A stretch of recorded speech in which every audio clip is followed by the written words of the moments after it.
3 कृषि कानूनों के खिलाफ शुरू हुए किसान आंदोलन को 1 साल बीत गए कि हमने 3 कृषि कानूनों को, प्रधानमंत्री खुद कानूनों को वापस लेने के साथ क्षमा मांग चुके हैं। मैं आज देशवासियों से क्षमा मांगते हुए सच्चे मन से और पवित्र हृदय से कहना चाहता हूं कि शायद हमारी तपस्या में ही कोई कमी रही होगी। संसद में कृषि कानून की वापसी पर मुहर लग चुकी है, राष्ट्रपति दस्तखत कर चुके हैं, लेकिन मुद्दा किसानों का अब भी चर्चा में है। इस बार राहुल गांधी हाथ में एक लिस्ट लेकर आए। लिस्ट आंदोलन के दौरान जान गंवाने वाले उन किसानों की जिनकी मृत्यु पर मुआवजे के सवाल पर सरकार संसद में कह चुकी है कि मरने वाले किसानों का कोई आंकड़ा उनके पास नहीं है। सवाल ये था कि क्या नेशनल गवर्नमेंट किसानों को कॉम्पनसेशन, जो हमारे 700 किसान भाइयों की मृत्यु हुई, वो उनको कॉम्पनसेशन देने वाली है, हाँ या ना। और जवाब मिला था कि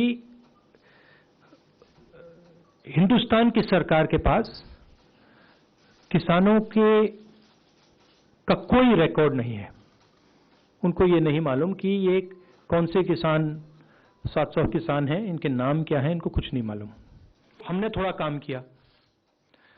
अब पंजाब की सरकार ने, कहाँ है, पंजाब के सरकार के पास 403 नाम हैं। उनको हमने 5 लाख रुपए का कॉम्पनसेशन दिया है और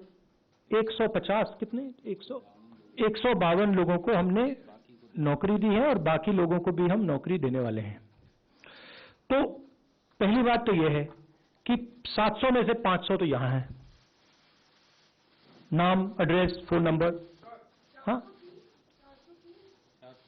403 ये है, 100 ये है। हाँ, तो ये तो लिस्ट है। सरकार यहां कह रही है कि हमारे पास लिस्ट नहीं है, तो ये हमने लिस्ट उनको पकड़ा दी कि लीजिए 500 नाम है। बाकी जो बचे हैं वो पब्लिक रिकॉर्ड से हमारे पास है, उसको वेरीफाई करके 700 लोगों को ये कॉम्पनसेशन दे दें। मानसून सत्र और शीतकालीन सत्र दोनों में पूछे गए सवाल के जवाब में कृषि मंत्रालय की तरफ से आंदोलन के दौरान जान गंवाने वाले किसानों का आंकड़ा न होने की बात कही गई। अब राहुल गांधी की तरफ से दिखाई जा रही लिस्ट पर बीजेपी इसे राज्यों का मुद्दा बताती है।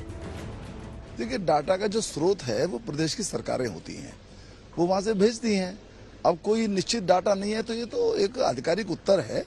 और राहुल गांधी जी को इस प्रकार की बात करने के स्थान पर यदि वो वास्तव में गंभीर हैं तो बाद में निर्णय क्या हो अलग बात है, क्योंकि कृषि है तो प्रदेशों का ही विषय। लेकिन चलिए, जो भी है उसको डाटा को जरा ऑथेंटिकेट करवाएं, जरा उसको उपलब्ध कराएं। सरकार के पास रिकॉर्ड है और अगर वो चाहते हैं तो ये हमारी लिस्ट ले लें और ये 700 लोगों को कॉम्पनसेशन दे दें। प्रदेश सरकार के पास डाटा है ना, केंद्र सरकार के पास वो डाटा नहीं है। और जैसा मैंने कहा कि प्रदेश सरकारों का ही ये जिम्मेदारी है, केस वापस लेना हो या कंपनसेशन देना हो। पंजाब सरकार कर रही है, अच्छा है, और भी सरकारें करें। राहुल गांधी 3 लिस्ट की बात करते हैं। पहली लिस्ट में कहते हैं कि 403 मृतक किसानों का नाम है। दावा है कि पंजाब सरकार ने इन्हें 5-5 लाख का मुआवजा दिया है।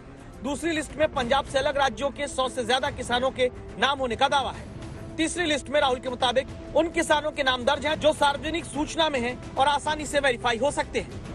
अब राहुल गांधी के बताए नामों की लिस्ट पर ही बीजेपी सवाल उठाती है।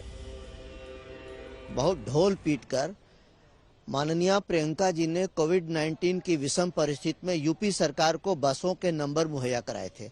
अंततः पता चला कि वो बसों के नहीं, वो स्कूटर और किसी और गाड़ियों के नंबर थे। ठीक उसी प्रकार से कहीं ये भी ना हो, इसलिए उनके जो बोल होते हैं अधिकतर उसी तरह के होते हैं। तो पहला नंबर तो इसकी सत्यता की जांच होनी चाहिए कि ये किसानों के ही नंबर है या ठीक उसी तरह से जैसे बसों के नंबर दिए गए थे, कहीं वही तो नहीं। जहां तक किसानों की मृत्यु का सवाल है, खेत में काम करने वाले, खेत में किसान जो काम कर रहे थे, अकेले उत्तर प्रदेश में 10,000 से अधिक किसान की मृत्यु हो चुकी। तो 1 साल के अंतर्गत इतने लोग आंदोलन में थे, यदि वो नेचुरल डेथ हुई है तो उसका इससे क्या मतलब? पंजाब वो राज्य है जहां 2 से ढाई महीने के बाद चुनाव है।